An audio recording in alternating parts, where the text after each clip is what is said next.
नमस्कार सखी सह्याद्रीच्या आजच्या भागात मी स्वप्ना आपल्या सगळ्यांचं मनापासून स्वागत करते। 20 मार्च हा दिवस इंटरनॅशनल डे ऑफ हॅपीनेस अर्थातच जागतिक आनंद दिवस म्हणून पाळण्यात येतो। आज प्रत्येक सजीवाला आनंदी व्हायचं असतं, मग तो पैसा असू देत किंवा अधिकार असू देत। आपल्याला हे सगळं आनंद मिळवण्यासाठीच हवं असतं, नाही का? हाच आनंद मिळवण्यासाठी आपण सतत काही ना काहीतरी शोधत असतो, पण ते शोधलेलं गवसल्यानंतर आपण आनंदी होतो का? खरं तर जीवन जगण्याच्या दोन पद्धती आहेत। एक म्हणजे माझं हे ध्येय आहे आणि हे ध्येय साध्य झाल्यानंतर मी आनंदी होईन, किंवा काहीही झालं तरी मी आनंदी होईन। आपल्याला नेमकं कसं आयुष्य जगायचंय आणि आनंदी व्हायचंय याच विषयी जाणून घेणार आहोत आजच्या सखी सह्याद्रीच्या भागात। आजचा आपला विषय काय आहे तो पाहून घेऊया। आजचा आपला विषय आहे आनंदात जगण्याचा मार्ग। आणि या विषयावर मार्गदर्शन करण्यासाठी आपण आमंत्रित केलेले आहे मनोविकार तज्ञ डॉक्टर राजेंद्र बर्वे यांना। सर नमस्कार। नमस्कार। सखी सह्याद्री कार्यक्रमात अतिशय मनापासून स्वागत करते। येस सरांबद्दल ओळख करून द्यायची म्हणजे मनोविकार तज्ञ म्हणून ते परिचित आहेतच, याशिवाय मानसिक आरोग्यावर त्यांची आजवर 25 पुस्तकं प्रकाशित झालेली आहेत। वेगवेगळ्या वर्तमानपत्रातून त्यांनी मानसिक आरोग्य या विषयावर लेखन केलेले आहे आणि माइंडफुलनेस टीचर अशी त्यांची विशेष ओळख आहे। नेमकं माइंडफुलनेस म्हणजे काय आहे हे तर त्यांच्याकडून जाणून घ्यायचंय। पण मंडळी, आजच्या या धावपळीच्या जगण्यामध्ये आपण प्रत्येक जण आनंद आणि प्रगतीसाठी धडपडतोय। मग शारीरिक आणि मानसिक स्वास्थ्य टिकवण्यासाठी आनंदी जगण्याची कला नेमकी कोणती आहे ही आपण सरांकडून आज जाणून घेणार आहोत। तुमच्याही मनात काही शंका असतील, काही प्रश्न असतील तर आमच्यापर्यंत थेट पोहोचवा। संपर्कासाठी आमचे दूरध्वनी क्रमांक आहेत 24908050, 24988050, 022 अर्थातच एसटीडी कोड फिरवायचा आहे मुंबई बाहेरच्या प्रेक्षकांनी आणि जे प्रेक्षक मोबाईलवरून फोन करणार आहेत त्यांनी। नेहमीप्रमाणे आपण दोन गोष्टी पाळणार आहोत। प्रश्न जेव्हा विचाराल तेव्हा आपल्या दूरदर्शन संचाचा आवाज थोडासा कमी ठेवा, म्हणजे तुमचा आवाज, तुमचा प्रश्न आमच्यापर्यंत व्यवस्थित येऊन पोहोचेल। आणि विषय कळलेला आहे, विषय खूप महत्त्वाचा आहे आणि खूप छान आहे। आनंदात नेमकं कसं जगायचं या विषयावर आपण सरांकडून मार्गदर्शन करून घेणार आहोत। त्यामुळे नेमके आणि अचूक प्रश्न विचारा, म्हणजे आपली ही चर्चा उत्तरोत्तर खुलत जाईल आणि आपल्याला आपल्या सरांकडून जास्तीत जास्त मार्गदर्शन करून घेता येईल। लगेचच करूया चर्चेला सुरुवात। सर, खरं तर या जागतिक आनंद दिवसाच्या खूप खूप शुभेच्छा देते। आणि मुळात या दिवसाचं महत्त्व काय सांगाल? मला खूप आनंद होतोय सपना या गोष्टीसाठी, कारण अनेकदा सखीमध्ये किंवा इतरही चॅनल्सवरती मला बोलवतात ते बहुतेक मानसिक उदासीनता, दुःख, चिंता, आत्महत्येचे विचार अशा विषयावरती मला माझं मत मागितलं जातं की याच्यावरती चर्चा होते, मी काही सांगत असतो लोकांना। पण आज मला खरंच खूप आनंद होतोय। याचं कारण आज आनंद या सुंदर विषयावर आपल्याला बोलायचं आहे, याचा मला खूप मनापासून आनंद होतोय। त्यामुळे मी पण तुमचा आभारी आहे आणि इंटरनॅशनल हॅपीनेस डेचा पण मी आभारी आहे की अशी आपल्याला एक छान संधी मिळाली। मला वाटतं की खूप सुंदर विषय आहे। सुंदर अशा अर्थाने की मला खूप गाणी आठवत आहेत या आनंदाच्या निमित्ताने। एक गाणं मला आठवतंय की जुन्या एका चित्रपटातलं, आविष्कार चित्रपटातलं गाणं आहे। त्याच्यामध्ये पहिली ओळच इतकी सुंदर आहे की तो कवी म्हणतो, हसने की चाहने इतना मुझे रुलाया है। वाह, हसने की चाहने इतना मुझे रुलाया है। म्हणजे मला हसायचंय, खूप पोटभर हसायचंय, खूप आनंदाने जगायचंय, परंतु आनंद मिळवण्याच्या या धडपडीमध्ये, या सगळ्या गोष्टीमध्ये आपण इतके गुंगून जातो आणि इतके त्या धडपडीमध्ये आपण मशगूल होतो की आपण दुःखी कधी झालो हेच आपल्याला कळत नाही। म्हणजे मला आनंदी राहण्याकरता जी धडपड करावी लागते त्याच्याकरता मी दुःखी होतो आणि आनंद माझ्यापासून सतत दूरच जात असतो। आणि मग हळूहळू मला लक्षात येतं की मला आनंदी होण्यासाठी तिथे जायचं नाहीये, त्या एका ठिकाणावर पोहोचायचं नाहीये, ते माझं ध्येय नाहीये, तर माझा जगण्याचा तो मार्ग आहे, ते डेस्टिनेशन नाहीये, तो जर्नी आहे। त्यामुळे जेव्हा आपल्याला हे उमगतं की मी जो क्षण आहे तो आनंदाने मी जगू शकतोय, हे मला जेव्हा कळतं तेव्हा आपल्याला आनंदी होण्यासाठी कारण लागत नाही। सगळ्यात अडचण ही आहे की आनंदी होण्यासाठी आपण कारण शोधत असतो। आपण खूपदा स्वप्न असं बोलत असतो, माझं वजन कमी झालं ना की मी खूप आनंदात राहीन, मला अमुक नोकरी मिळाली, प्रमोशन मिळालं, चांगली पत्नी किंवा चांगला पती मिळाला, मुलं झाली, मुलं चांगली शिकली, मग त्यांची लग्न झाली, मग त्याने मुलं झाली, सगळी झालं, मग मी आनंदी होईन। तर तसं नसतं। तर मी जसा असतो तोच आनंदातच असतो हे जेव्हा आपल्याला उमगतं तेव्हा आपली सगळ्यात महत्वाची आणि सुंदर घटना घडते आयुष्यातली, ते म्हणजे आपली धडपड थांबते आणि आपण खूप सहजपणे आनंदाने जगायला लागतो. हे लक्षात येणं म्हणजे हे माहिती असतं सपना, हे माहिती नसतं असं नाहीये मित्र हो. हे मला माहिती आहे, तुम्हाला माहिती आहे, परंतु ते प्रत्यक्ष जगायला येत नाही.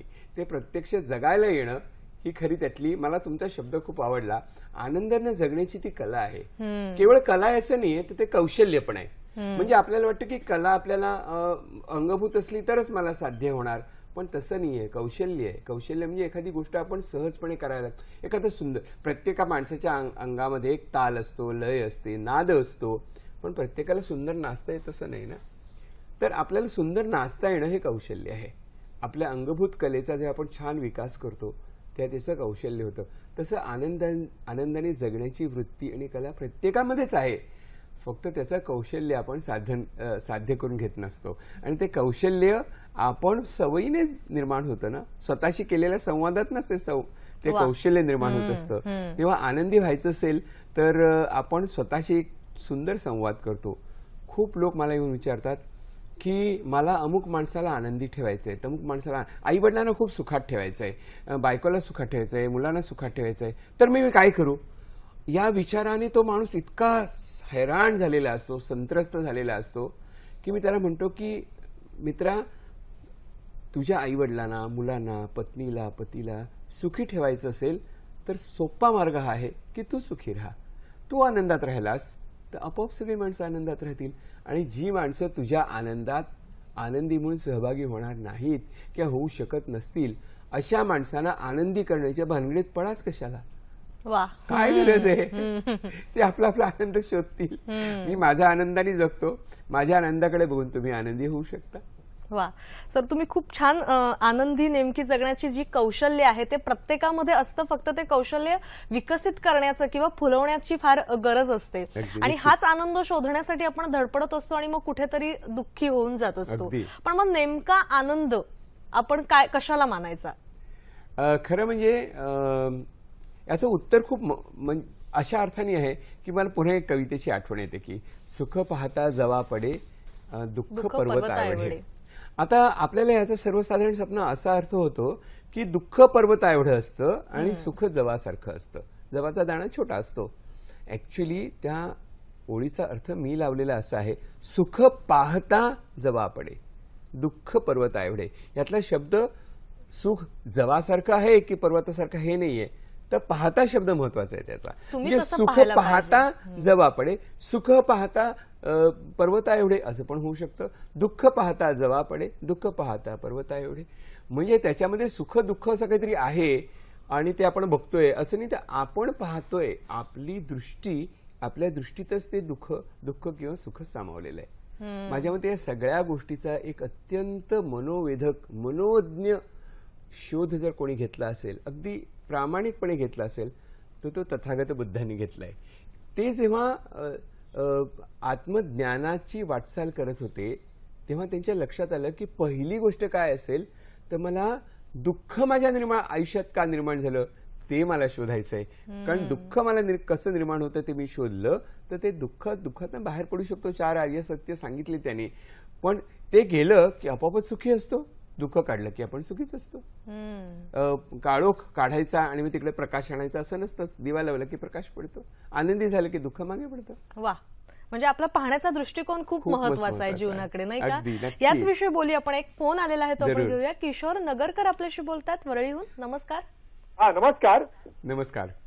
आता हे बघा, भारतीय तत्वज्ञानाप्रमाणे खरा आनंद जो असतो, टिकणारा आनंद असतो, तो बाहेर नसतो, तो आतमध्येच असतो.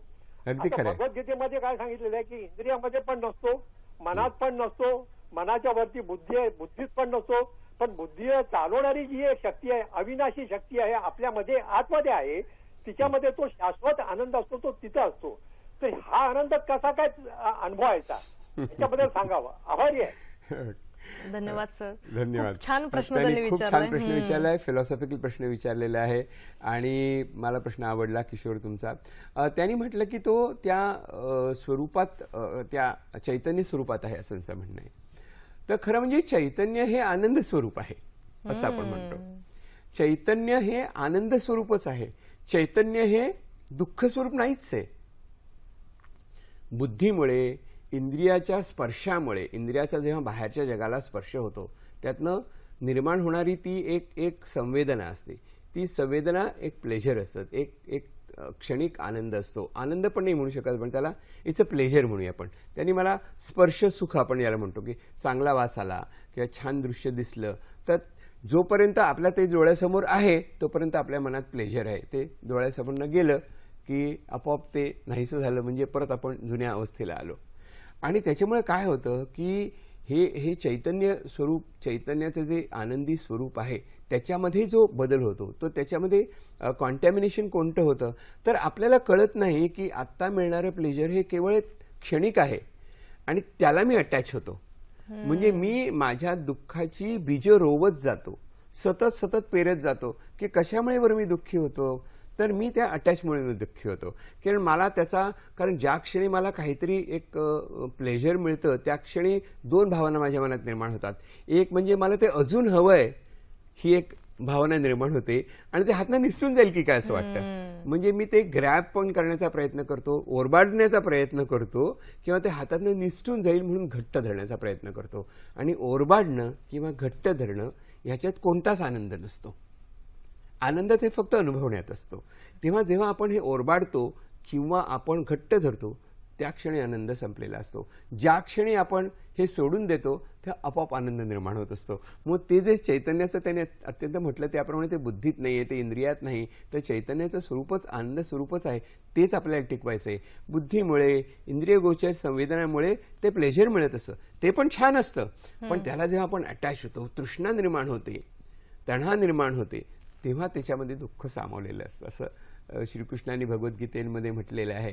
आणि तथागत बुद्धांनी पण त्यांच्या जे पटीच्य समुपाद आहे त्याच्यामध्ये पण ह्याचा उल्लेख केलेला आहे की कशी तृष्णेमुळे कसं दुःख निर्माण होतं.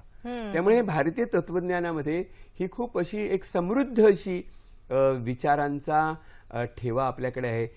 आपल्याला तो हरवलेला आहे. आपल्याला तो सापडत नाहीये. हे परदेशातले लोक येऊन आपल्याला सांगतात की तुमच्याकडे आहे, तुझे आहे तुझं पाशी, ते येऊन सांगतात आपल्याला. ही गंमत झाली आजच्या काळाची. सर, जसं तुम्ही म्हणाल तसं की दुःख उगाळत बसण्यापेक्षा आहे त्या क्षणांना आनंदी मानणं, सुखी मानणं, समाधानी असणं हा खरा आनंद आहे. आणि ते आपल्या जवळच असतं पण ते आपल्याला गवसत नाही, मिळत नाहीये. आणि तसंही जीवनात आपण जर बघायला गेलं की मला हे पाहिजे, हे मिळाल्यानंतर मला पुढचं काहीतरी हवं असतं, इच्छा निर्माण होते. त्या इच्छेमुळे कदाचित आपल्याला आनंद होण्याचा आपला मार्ग जो आहे तो निसटत असतो. तर त्याविषयी तुमच्याकडनं जाणून घ्यायचंच आहे. पण आपण दूरध्वनीहून याच विषयी मार्गदर्शन करण्यासाठी संपर्क साधलेला आहे सुप्रसिद्ध साहित्यिक अनिल अवचट यांच्याशी. सर नमस्कार.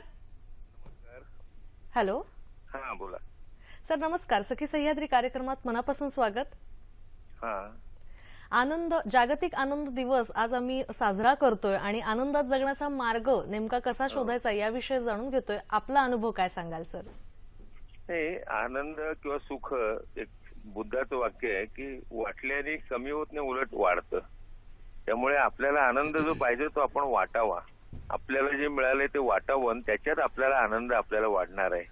म्हणून मला असं वाटतं की सगळ्यात आपण एक कमी गरजा आणि जीवनातला आनंद घ्यायला जर आपण शिकलो, निसर्गात आनंद घ्यायला शिकलो. आता मी एक दोहा लिहिलाय, सपना तो ऐसा होवे अपना सब भूल ही जावे, औरों की सोच भलाई अपना तो मिल ही जाए. म्हणजे हा जो आहे की स्वप्न फक्त आपलीच असतात असं नाही, आपण दुसऱ्यांच्या स्वप्नाचाही विचार करावा. म्हणजे मग आपली स्वप्न आयती चांगली होणारच. म्हणून हा सगळा जो काही हे आहे ना की सगळं माझं, सगळं मला पाहिजे, हे जेव्हा आपण विसरू त्यावेळेला आपण आनंद मिळवू खऱ्या अर्थाने. आणि दुसऱ्याला मदत करणं, दुसऱ्याची निरपेक्ष सेवा करणं, याच्यात जो आनंद आहे त्यासारखा दुसरा आनंद नाहीये. म्हणून हे जे काय दारू पितात, अमकं करतात, हा काय आनंद नव्हे. ज्या आनंदाचा पश्चाताप होतो तो आनंद नाही. ज्या आनंदाने आपलं जीवन समृद्ध होतं, जो आनंद आपल्याला वाटता येतो, तो आनंद म्हणजे खरा आनंद आहे. म्हणून हा मला असा हे जे सगळे कपडे, छान शौकीन, अमकन तमकन, याच्यातला आनंद हा मला आनंद वाटत नाही. हा क्षणभंगूर आहे आणि नंतर त्याचा पश्चाताप होणार आहे आपल्याला. म्हणून तो नको असं मला वाटतं. नाही बरोबर सर, खूप खूप धन्यवाद आपण या कार्यक्रमात सहभागी झालात त्याबद्दल. सरांनी जसं सांगितलं तसं की आनंद जो आहे तो वाटण्यामध्ये जास्त आहे किंवा क्षणभंगूर आनंदाच्या किंवा सुखाच्या मागे न पळता आपण आपला आत्मानंद शोधायला पाहिजे. काय सांगाल सर याविषयी? मला असं वाटतं की तो आनंद वाटाही लागत नाही.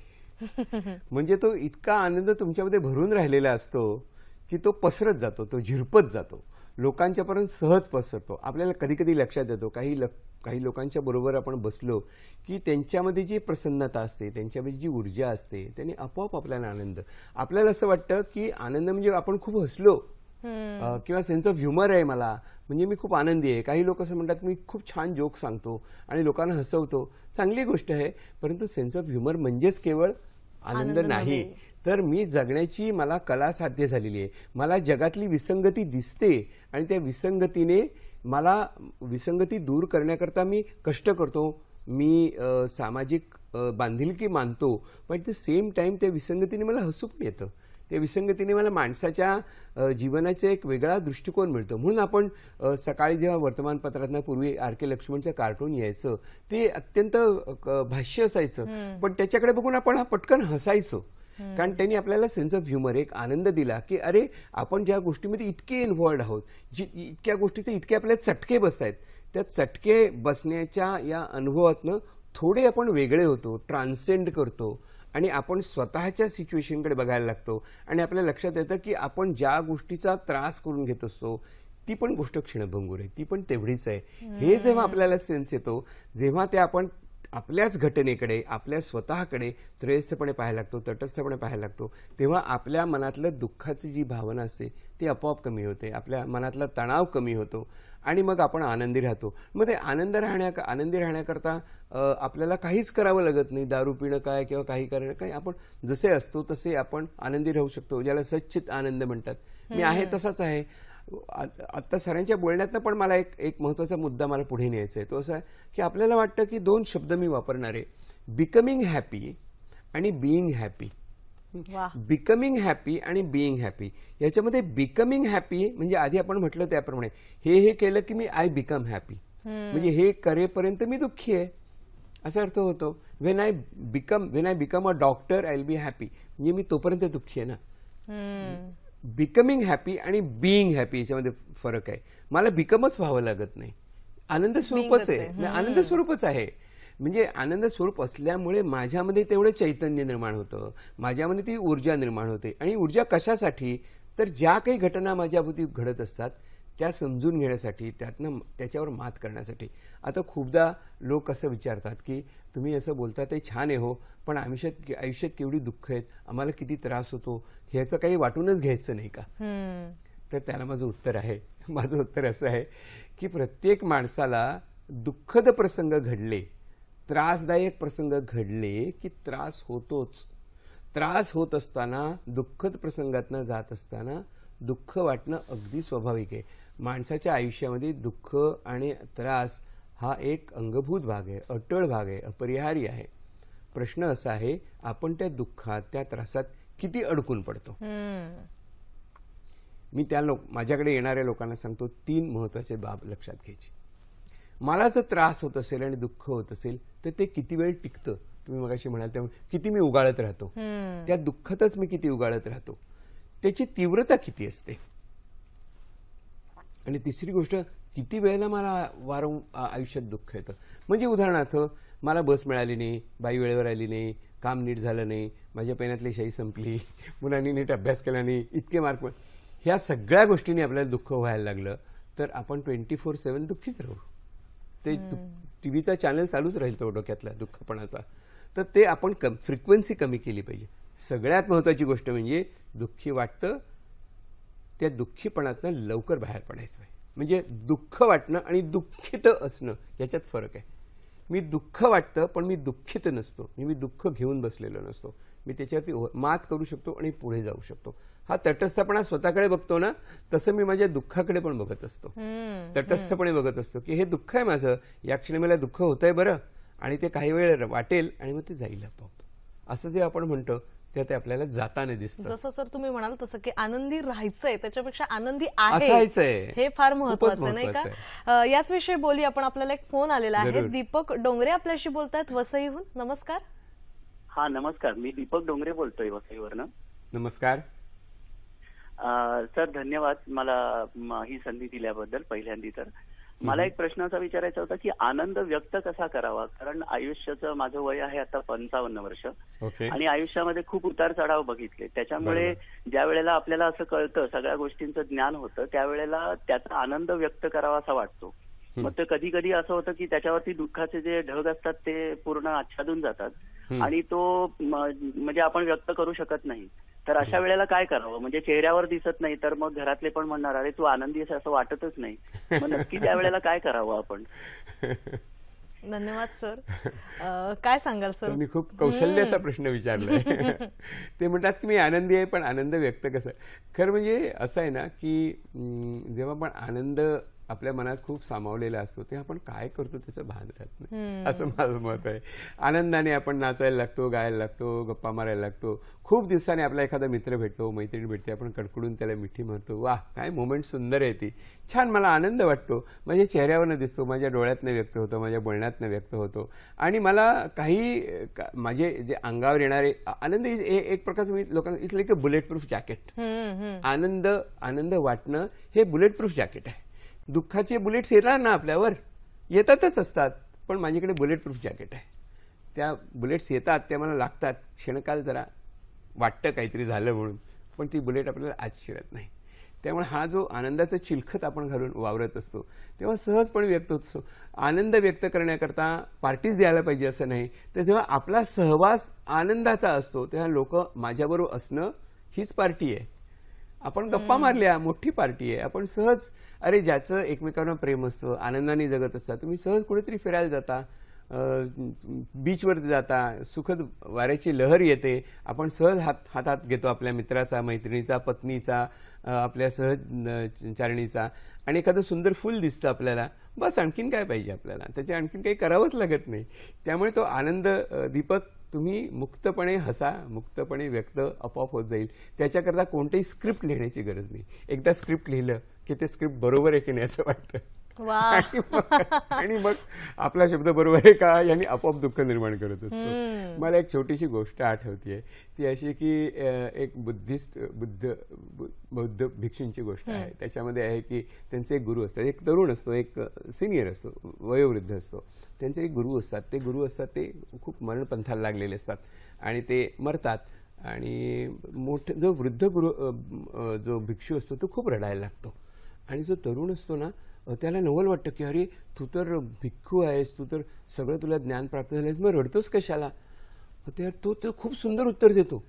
तो असं म्हणतो की या क्षणी मला रडू येत आहे ना, मला दुःख होत आहे ना, मला दुःख होत आहे याचं दुःख होत नाहीये, मला या क्षणी दुःख होत आहे, त्या दुःखाचा मी पूर्ण अनुभव घेतो आणि त्यातनं मी बाहेर पडू शकतो. मला दुःख याचं जर दुःख वाटायला लागलं तर ते दुःख कधी संपत नाही. दुःखाचं दुःख नको, दुःख येतच असतं, येणारच ना, तुमच्या आयुष्यात येणार, माझ्या आयुष्यात येणार, अनपेक्षितपणे येणार, नको इतकं येणार, नको त्या वेळेला येणार. कोणी आपलं थांबवू शकत नाही ते. आपण त्याच्याकडे कसं पाहतो. दुःख आहे, दुःख वाटतंय म्हणून मी दुःखी नाही होते. दुःखाचं मराठी भाषेमध्ये खूप सुंदर आहे. आपण म्हणतो मी दुःख भोगलं. अरे काय छान भाषा आहे, काय सुंदरपणे व्यक्त केलंय की मी दुःख भोगलं. आता भोगायचं असतं, आनंद उपभोगतो आपण म्हणतो. दुःख भोगलं कसं, म्हणजे दुःखाचा पूर्ण अनुभव घेतला. माणूस म्हणून दुःख येतं, त्याचा मी पूर्ण अनुभव घेतला आणि तरच मी त्यातनं बाहेर पडू शकतो. हे खूप महत्वाचं आहे. सर खूप छान सांगितलं. कारण का मला वाटतं असं आपण म्हणू शकतो की सुख आणि दुःख या एकाच नाण्याच्या दोन बाजू आहेत. ते कसं आपण घेतोय किंवा कसं त्याच्याकडे आपण पाहतोय हे फार महत्वाचं नाही का. एक फोन आलेला आहे, तो आपण घेऊया. रमाकांत परब आपल्याशी बोलतात मुंबईहून. नमस्कार. हॅलो, नमस्कार. नमस्कार. हा, मी रमाकांत परब बोलतोय. बोला रमाकांत. हा, हे जे हॅपीनेस डे वर्ल्ड, तुम्हाला शुभेच्छा. हो, बोला ना. धन्यवाद सर. बोला. हॅलो. हा, बोला, ऐकू येत आहे मला.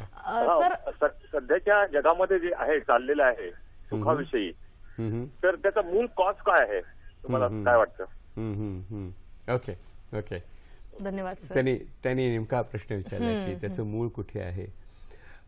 मूळ शोधायला गेलं तर खरं म्हणजे खूप पाळमुळं मनात खूप रुजलेली आहेत. आपल्यावरती ना दुःखी होण्याचे सारखे संस्कार केले जातात. बरं. म्हणजे आपल्याला तोंडी सांगतात सुखात राहा, सुखात राहा, सुखात राहा, परंतु सातत्याने दुःख आपल्यावरती, म्हणजे दुःख म्हणून ते संस्कार केलेले नसतात. अरे बापरे काय झालं, हे असं होणार का, तसं होणार का, वाटलंच असं झालं तर कसं होणार, किती भयंकर गोष्ट आहे, असं व्हायलाच नको, ही तर कॅटॅस्ट्रॉफिकच गोष्ट आहे. आता आपण अगदी साधं म्हणतो माझी बस चुकली, वाट लागली माझी, असं आपण म्हणतो. छोट्याशा गोष्टीवरनं आपण खूप मोठं काहीतरी भयंकर आपल्याला संकट आलेलं आहे असं आहे. म्हणजे आपल्यावरती दुःखी होण्याचे संस्कार सतत चालले असतात, सतत निगेटिव्ह ॲफर्मेशन आपण स्वतःला देत असतो.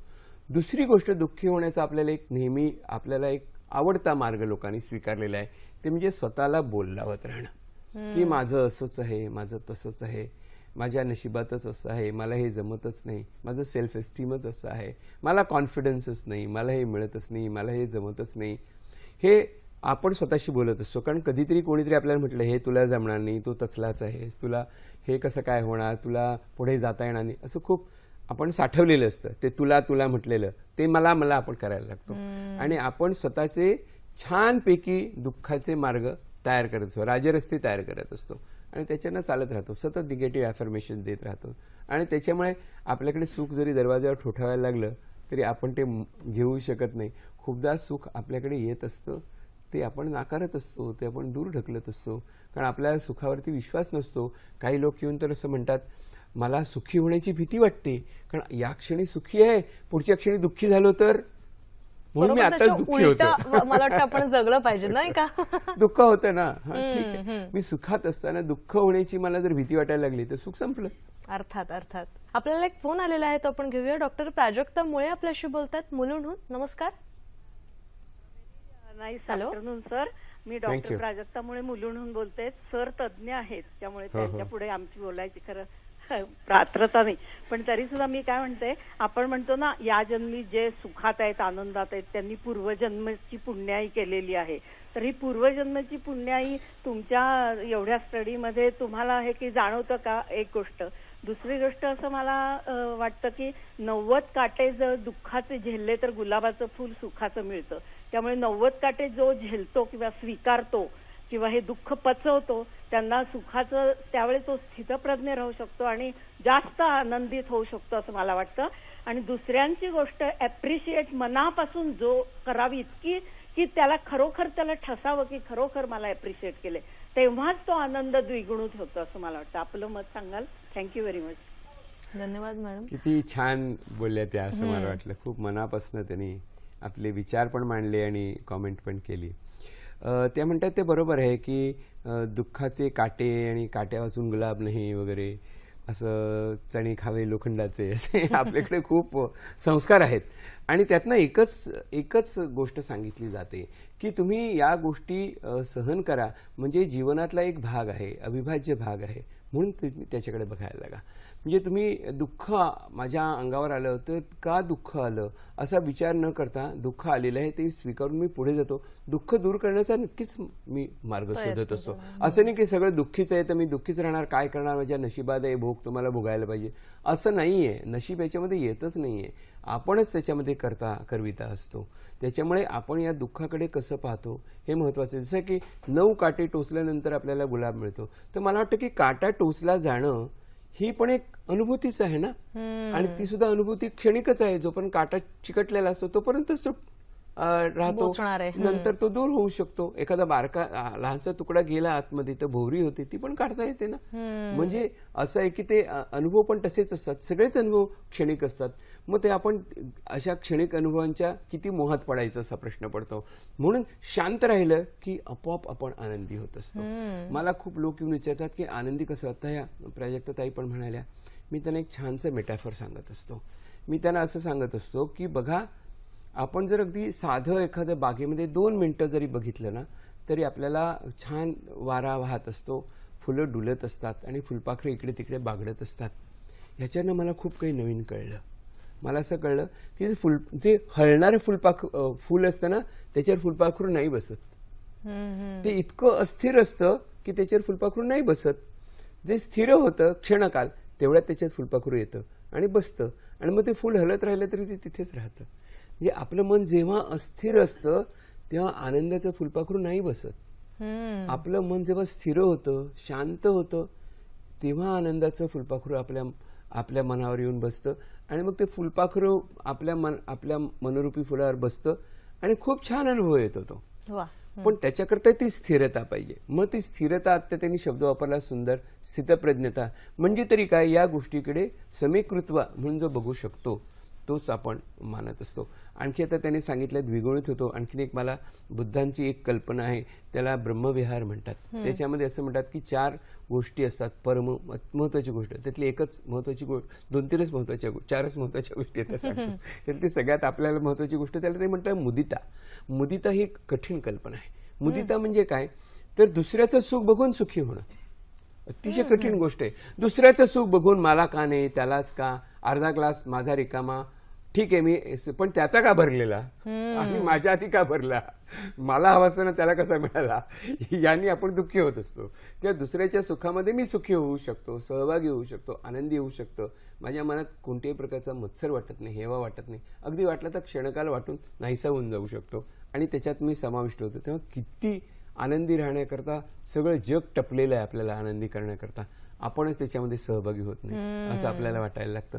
आणि दुसरं उपेक्षा म्हटलंय की त्याच्यामध्ये तुम्ही समकृत्वा कसं बघता या गोष्टीकडे आणि त्यातनं आनंद कसा गटा.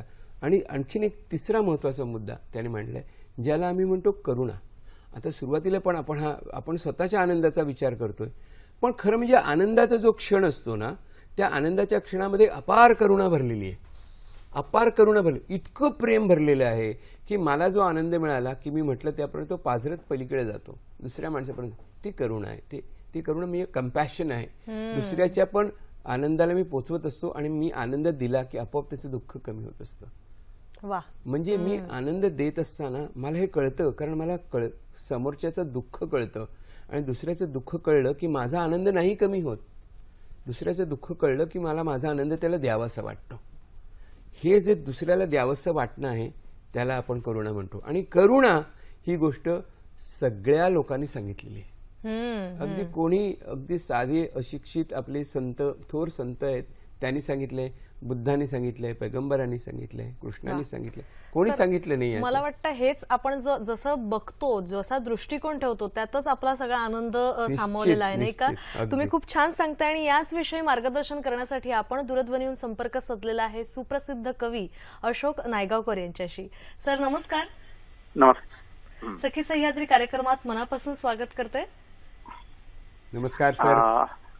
आनंदात जगण्याचा मार्ग याविषयी आज आम्ही जाणून घेतोय, आपण काय सांगाल सर? खरं तर सगळ्या आयुष्याचं ध्येय हे आनंद येत असतं आणि आनंद हा वस्तूत नसतो हे आपल्याला कळायला फार उशीर लागतो. आत्ताच्या या जगामध्ये इतक्या गाड्या, इतके मॉल आणि इतकं सगळं प्रचंड झालेलं आहे की ते मला पाहिजे आणि ते पजेस करायला गेलं की मग तिथं दुःखाची सुरुवात होते. की आहे ते बघत राहावं आणि त्यातनं मोकळं व्हावं असं. म्हणजे नदी वाहते कसं. आता परवा मी त्या नर्मदेश्वरच्या तिथे होतो, म्हणजे ओंकारेश्वरच्या तिथे होतो. 300 फूट खाली नर्मदा अखंड वाहत होती. गेली 15 दिवस मी फक्त चैत्र पालवी बघतोय. म्हणजे पिंपळाची जी विविध रूप, सोन्याचा पिंपळ म्हणतो ना, त्याची आता काल परवा त्याला एक अशी हिरवी सगळं झाड सगळं हिरवून गेलंय. आणि हे शहरात, मी अगदी गावच्या गोष्टी नाही करत, मुंबई शहरामध्ये असे पिंपळ इतके फुलून आले. तर हा आनंद घेणं नावाची गोष्ट आहे ना. गेली 20-25 वर्ष मी कविता वाचनाचे याचे कार्यक्रम करतो. एका माऊलीनं रात्री 2:30 वाजता मला गरम पोळ्या बनवून मला भाजी आणि म्हटलं कशाला तुम्ही रात्री इतका त्रास घेतला. म्हणे तुम्ही 1.5-2 तास आम्हाला इतका आनंद दिलात तर आम्हालाही थोडासा आनंद घेऊन येणार. तर हे जे काय परस्परम आपण दिल्या घेतल्याचं म्हणतो ना, तर साहित्य, संगीत, कला, उपजीविकेसाठी तर सगळ्या गोष्टी कराव्याच लागतात. 7 तास 8 तास नोकरी करावी लागते. पण एखादा राग ऐकला, एखादं गाणं ऐकलं किंवा काही कविता ऐकल्या आणि असं जे सगळं आनंद नावाची गोष्ट आहे ना, ती सहजतेमध्ये सगळा आनंद हा सहजतेमध्ये आहे. कृत्रिमपणे वागायला गेलं ना की तिथं तो आनंदाला थोडासा वास येतो. म्हणजे एखाद्या खोटं हसू जे असतं ना किंवा आल्यानंतर हसायचंय आता तुम्हाला, तर ते एक ट्रेंड हसणं जे असतं सहजतेनं सगळं जगामध्ये आहे ना, की मला एखादी गोष्ट त्या माणसाला द्यावीशी वाटते, त्याच्यासाठी जीव ओतून काहीतरी करावं असं वाटतंय. हा सगळा इतरांना जो काही आनंद मिळतो ना त्याचा आपल्याला पुन्हा आनंद आपल्यावरती तो परावर्तित होतो. अशा पद्धतीनं आनंद हा वाढत जातो असं माझं स्वतःचं मत आहे. आणि लोक म्हणतात की छंद वगैरे सगळं आम्ही रिटायर झाल्यानंतर हे करू. तर तुम्ही जिथे 20-22तच हे सहजतेला, छंदांना, वाचनाला आणि कवितांना सगळ्याला सुरुवात केली ना तर आयुष्य खूप सुखात जातं असं मला स्वतःला वाटतं. आणि या आनंदाच्या निमित्तानं आज चिमणीचा पण जागतिक चिमणी दिन पण आहे. त्याच्यावर एक चिमणीवरती मी एक लिहिलं होतं, चिमणीला मग बिल्डर बोले काग तुझे डोळे ओले.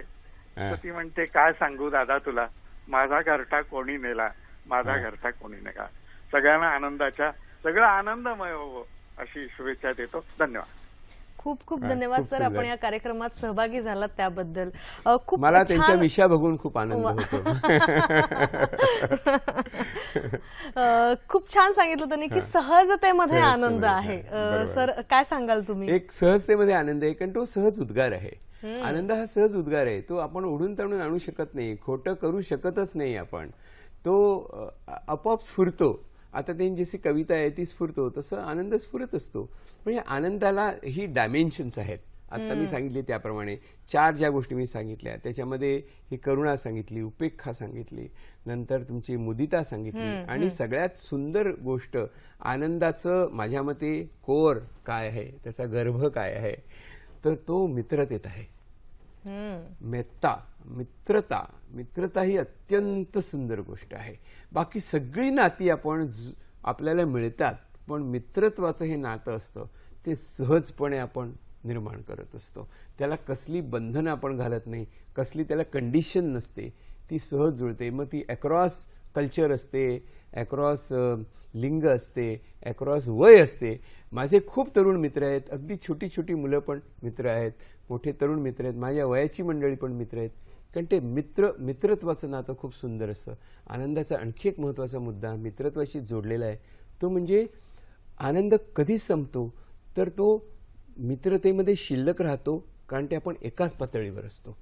ज्यावेळेला आपण हायरार्की तयार करतो, तो मोठा मी लहान, तो असा मी तसा, त्याच्याकडे आहे माझ्याकडे आहे, मित्रता संपली. जेव्हा आपण एकाच पातळीवरती माणूस म्हणून जगायला लागतो, व्यक्ती म्हणून जगायला लागतो, बरोबरचा म्हणून जगायला लागतो, तेव्हा त्याच्यामध्ये शुद्ध मैत्री निर्माण होते. मग ते तुमच्या कदाचित आईवडिलांची पण होत असेल, तुमच्या भावंडांची होत असेल, तुमच्या पेटबरोबर मित्रता होऊ शकत असेल, तर ते पण खूप सुंदर असतं. कारण त्याच्यामध्ये कसली निरपेक्ष असते ती. तुझ्याबरोबर तुझ्या सहवासात मला खूप आनंद मिळतो, संपलं. याच्यापेक्षा सुंदर डेफिनेशन व्याख्या असूच शकत नाही मित्रतेची. आणखीन काय नाही ना, तुझ्याकडनं काही अपेक्षा ना माझ्याकडनं काही अपेक्षा. आपल्या सहवासातनं काय घडलं तर ते ठीक आहे, गरजेप्रमाणे आपण मदत बिदत काहीतरी करू, पण निव्वळ सहवासातनं जो एक आनंद मिळू शकतो त्याच्याकरता मित्रत्व हेच सगळ्यात महत्वाचं आहे. हेच मला वाटतं आनंद मिळवण्याचं मूळ आहे, अगदी मूळ आहे. आणि त्यातली समानता आहे. There is no hierarchy. त्याच्यात तरतम भाव नाहीये, हा मोठा मी लहान, त्याच्याकडे हे माझ्याकडे हे, त्याचं असं माझं तसं, काही नाही. म्हणून आपल्या इतकी श्रीकृष्ण सुदाम्याची गोष्ट आहे, त्याच्यामध्ये हेच सुंदर आहे की इट रिअली डझंट मॅटर. काही फरक पडत नाही. मी राजा आहे आणि तू अगदी कंग्याल माणूस आहेस, काय फरक पडतो. मित्रत्वाची भावना आहे. आपण बरोबर आपण एकत्र राहिलोय, लहानपणी वाढलोय, बस और क्या चाहिए. हे जेव्हा आपल्याला कळतं ना तेव्हा आनंद आपल्याकडे येऊन कोसळतो. म्हणजे मुळात आनंद शोधण्याची गरज काहीच नाही, आपण असतो तिथे आपल्याला आनंद शोधत येतो. वा वा. सर एक फोन आलेला आहे तो आपण घेऊया. संध्या कुलकर्णी आपल्याशी बोलतात ठाण्याहून. नमस्कार. हा नमस्कार सर. नमस्कार. माझा प्रश्न असा आहे की एखाद्या व्यक्तीला आयुष्यात कायमच निगेटिव्ह ट्रीटमेंट मिळत गेली आणि मनात असूनही छोट्या छोट्या गोष्टीत तो आनंद घेऊ शकत नाही, किंबहुना तो कायम साशंक राहतो सर्वच ठिकाणी वागताना, सर्वांशी तुटक वागू लागतो, तर त्यावर उपाय काय? आणि त्या व्यक्तीच्या कुटुंबियांना या गोष्टीचा त्रास होऊ शकतो, होत असतो. बरोबर आहे. तर यावर उपाय काय? संध्याताई हा प्रश्न बहुतेक त्यांनी आणखी कोणाकरता तरी विचारला असावा असं मला वाटतंय. खरं म्हणजे तुटकपणे वागणारी व्यक्ती ही स्वतःतला दुःख बाहेर व्यक्त करत असते. ते त्रास देणारी व्यक्ती असते ना, चिडणारी व्यक्ती असते, मी नेहमी सांगत असतो चिडलेली व्यक्ती दुःखी असते, तिच्यात कसलं तरी दुःख असतं. राग हा दुःखाचं व्यक्तरूप आहे असं मी मानतो. या रागावलेल्या व्यक्तीमध्ये आपण बहुतेक वेळेला अपेक्षाभंग झालेला असतो. माझी अपेक्षा होती तसं तू केलं नाहीस म्हणून मला राग आला. म्हणजे पहिली स्टेप मला दुःखी वाटलं. म्हणजे माझ्या विचारसरणीमध्ये असं काही मी निर्माण केलेलं आहे की ज्याच्यामुळे मी सातत्याने दुःखी होतो आणि दुःखी झालो की चिडलेला असतो. त्यामुळे माझ्या वृत्तीमध्ये ते सामावलं जातं. हे संस्कारांनी आलेलं असतं किंवा आपण म्हणू की तर माणसाचा स्वभाव झालेला असतो. पण मला असं की प्रत्येक वेळेला प्रत्येक अनुभवाला मला एक संधी मिळत असते स्वतःकडे बघण्याची, स्वतःचे आत्मपरीक्षण करण्याची, निरीक्षण करण्याची संधी मिळालेली असते. आणि ती संधी मिळाल्यानंतर आपण त्यातनं काही शिकत असतो. मी नेहमी सांगतो की सुख आणि दुःख बघा 2 गोष्टीमध्ये सांगतो मी त्यांना. एक म्हणजे दुःखी वाटणं, राग येणं इज अ रिफ्लेक्स, प्रतिक्षिप्त क्रिया, पटकन येतं आपल्याला. कोणी काय म्हटलं की पटकन राग आला, दॅट इज अ रिफ्लेक्स. पण आनंद हा रिफ्लेक्समध्ये नसतो, तो रिफ्लेक्शनमध्ये असतो. जेव्हा आपण आत डोकावतो तेव्हा तो रिफ्लेक्स संपून जेव्हा आत बघतो, रिफ्लेक्ट करतो, तिथे आपल्याला आनंद सापडत असतो. आणि जेव्हा आपण रिफ्लेक्ट करून जगायला लागतो तेव्हा रिफ्लेक्सेस संपतात आणि आपण आनंदी राहू शकतो. दुसरी माणसं खूपदा आपल्याला दुःखी करण्याचा प्रयत्न करत असतात, दिलो जान से आपल्याला त्रास देण्याचा प्रयत्न करत असतात. पण तो आपल्यावर आहे ना.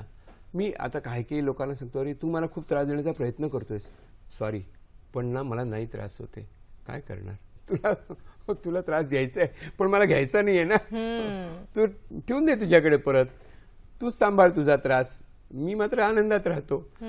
असं जर कोणी म्हटलं ना की समोरच्या माणसाला खूप त्रास होतो आणि मग तो रिफ्लेक्ट करायला लागतो की अरे मी काय करतोय, मी का दुःख देतोय त्या माणसाला, का त्याचा त्रास देतोय, त्या त्रास देण्याचा मला काय आनंद मिळतोय, काही आनंद मिळत नसतो. माझा फक्त तो वाटायचा असतो, म्हणजे बाहेर पडत असतो. पण मी जर घेतला नाही तर तो परत जातो आणि मग त्याला विचार करावा लागतो की हे काय चाललंय. आणि मी शांत राहू शकतो असतो, मी कॅटलिस्ट होतो. मग तुला मला दुःख द्यायचंय पण मला नाही दुःख व्हायचं, माझं चॉईस आहे, हा नाही दुःख होणार, मी आनंद राहणार आहे, this is how I want to live my life. आता काय करणार, तुला मला दुःखी करायचंय पण मला दुःखी व्हायचंच नाहीये. सर, हा दृष्टिकोन येईपर्यंत मला वाटतं आपल्या आयुष्याची अनेक वर्ष निघून जात असतात, नाही का? त्यामुळे ते नेमकं एक छोटासा अनुभव अगदी सांगतो. एक माझ्याकडे असा मी गप्पा मारत बसलो होतो. एक सिनियर गृहस्थ होते, 75-80 वर्षाचे होते. ते माझ्याकडे आले, म्हणाले की डॉक्टर साहेब तुम्ही मला वयाच्या 25व्या वर्षी भेटला असतात ना तर खूप बरं झालं असतं. म्हटलं खरे हो, 25 वर्षाचे तुम्ही होतात नाही तर मी नव्हतोच जगात, कसे भेटणार. Good laugh at it. त्याच्यानंतर मी सगळं आपण आता जे बोललं सगळं त्यांना सांगितलं. तर 2-4 दिवसांनी ते परत आले. मग मी त्यांना म्हटलं काका मला सांगा, तुम्ही मला म्हणाल की 25 वर्षापूर्वी भेटले असतं तर कसं, याचं तुम्हाला दुःख वाटतं का होता, की आधी आपल्याला हे कळायला पाहिजे होतं, याचं दुःख वाटतं का हो तुम्हाला. तर ते म्हणाले की अजिबात नाही, मला आनंदात राहण्याचा इतका सुंदर मार्ग मिळालेला आहे की यापूर्वी मी दुःखी होतो, मला हे आधीच कळायला पाहिजे होतं, याचं देखील मला आता दुःख शिल्लक राहिलेलं नाही. आता मला दुःख शिल्लकच राहिलेलं नाहीये, मला ती जुन्या आठवणीकडून दुःखी राहायचंच नाहीये. होतं का, ठीक आहे, यावेळेला अशी घटना घडून आली आणि आपल्याला एकदा सुखी राहण्याचा विचार आला ना की मग बाकीच्या गोष्टी मागे पडतात. आणि सुखी माणूस नेहमीच स्वतःला सुखी करत असतो. जसं आपण म्हटलं, म्हणजे आतापर्यंत आपलं हेच आहे की आपण कसं बघतोय समोरच्या एक क्षणाकडे किंवा प्रसंगाकडे, त्यावर सगळा आपला आनंद अवलंबून असतो. किंवा एक असं असतं की मनाची ही एक वृत्ती आहे आनंदी, आणि मग जशी आपली भावना तसे आपले विचार आणि तशी आपली कृती आहे. तर ह्याचा नेमका समतोल कसा साधायचा, कारण एक माइंडफुलनेस टीचर म्हणून तुमची ओळख आहे, तर अगदी जाता जाता तुम्ही काय सांगाल? अत्यंत महत्वाचं आहे की आतापर्यंत जे मी बोललो ना ते सगळं माइंडफुलनेस मधले विचार आहेत. म्हणजे माइंडफुल जगणं म्हणजे काय ह्याच्याविषयी आपण त्यावेळेला बोलत होतो. कारण माइंडफुल जगण्यामध्ये paying attention to the present moment, या क्षणी मला जे अनुभव येत आहेत ना त्याचा, हिअर अँड नाऊ, या क्षणी मी कसलीही जजमेंट करत नाही. It is non judgemental, non critical. मी कोणत्याही गोष्टीवरती तारे तोडत नाही, मी शेरेबाजी करत नाही, मी स्वतःवरती टीका करत नाही, जगावर करत नाही. मी जसं आहे तसं माझ्या श्वासाचा पूर्ण अनुभव घेतो आणि त्याला माइंडफुल जगणं असं म्हणतात. तर हे माइंडफुल जगण्यामध्ये हा पास्टचं डिस्कनेक्शन आहे. म्हणजे पास्टमधनं जे आलेलं आहे ना त्याचं डिस्कनेक्शन आहे. फ्युचरची ज्या वरीज आहेत ना त्याच्यापासून डिस्कनेक्शन आहे या प्रेझेंट मोमेंटमध्ये. आणि अत्यंत महत्त्वाची गोष्ट त्याच्यामधली अशी आहे की या माइंडफुल जगण्यामध्ये हा रिकामा नाही आहे क्षण. या क्षणामध्ये सगळा विजडम भरलेला आहे, सगळा शहाणपणा भरलेला आहे. आपण कसं जगावं हे आपल्याला ठाऊक असतं, फक्त आपली जजमेंट केल्यामुळे, आपण चुकीच्या गोष्टींचा विचार करत राहिल्यामुळे ते आपण विसरलेलो असतो. वरीजमुळे ते विसरलेलो असतो. जेव्हा माइंडफुल जगणं म्हणजे प्रत्येक क्षण जगणं, प्रत्येक क्षण शहाणपणाने जगणं, प्रत्येक क्षण आनंदाने जगणं, प्रत्येक क्षणामध्ये आपल्याला स्वतःविषयीचं ज्ञान होणं आणि अपार करुणा, अपार प्रेम तुमच्या मनामध्ये, ज्याच्याविषयी आपण मगाशी बोलत होतो, मित्रत्व निर्माण होणं, आपण एक उपेक्षेने बघता येणं, मुदिता दुसऱ्याच्या आनंदात सहभाग येणं. कारण आपण जजमेंट नसते त्यावेळेला.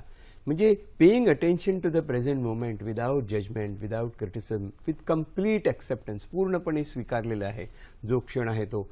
जुन्याचा विचार नाही, पुढच्याची चिंता नाही, अशी जी अवस्था असते ती माइंडफुलनेस. सुरुवातीला आपण म्हटलं होतं की माइंडफुलनेस स्किल आहे. तो माइंडफुलनेस हे स्किल आहे, हे कमवायची गोष्ट आहे. हे काही माणसं येतात जन्माला तसं घेऊन, पण ही आपल्याला कमवावी लागली. बुद्धांना सुद्धा अनेक वर्ष तपश्चर्या केल्यानंतर मग त्यांना हे सापडलं ना, तर आपल्याला पण एका क्षणात नाही येणार ते स्किल आहे. आणि जशी आपल्याला सायकल चालवली, परत परत चालवली की यायला लागते. सुरुवातीला धड पडतो, मग आपल्याला लिहायला लागते. पोहायला आपल्याला प्रयत्न करावा लागतो, लिहायला आपल्याला प्रयत्न करावा लागतो, जेवण कसं जेवायचं ह्याचा प्रयत्न करावा लागतो. तसं जगण्याची ही कला कशी, त्याचं कौशल्यात कसं रूपांतर करायचं याला आपल्याला प्रॅक्टिस करावी लागते. मेडिटेशन हा त्याचा अगदी सगळ्यात सोपा मार्ग आहे. तुम्ही शांत राहता तेव्हा तुम्ही शांतपणे आपल्या श्वासावर लक्ष केंद्रित करत असता, कारण ते एक अंतिम सत्य आहे आणि ते पूर्णपणे सेक्युलर आहे. त्याला कोणताही धर्म चिकटले नाही ना. श्वासाला कसा धर्म असेल. अगदी. त्यामुळे तो एक आनंदाचा अनुभव असतो आणि पूर्ण विसर पडलेला असतो पासचा. पुढच्याची चिंता नसते. आत्ता तुम्ही शहाणपणाने, शांतपणे, आनंदाने जगू शकत असता. करुणा तुम्हाला वाटत असते, दॅट इज आनंद.